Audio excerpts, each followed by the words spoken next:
after ng outfit check, kain agad. Hindi na ako nakakuha ng video para sa Uber. After kain, pumunta na kami sa isang cafe na sa harap lang ng Kingdom Tower.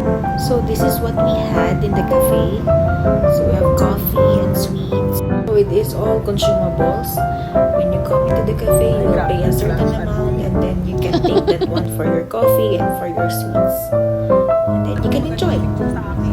And you can enjoy the view also while drinking your coffee. Like this. This is the Kingdom Tower. Yay! Yeah, so here I was so happy when I see this view. Long time I'm here. I've been like 4 years na. Pero only on this time I saw this view. Rumampa muna yung auntie niya sa mga time na to kasi pauwi na kami. Kasi yung tao na nahihiya talaga sa camera. Pang arte na lang talaga si auntie niya dyan.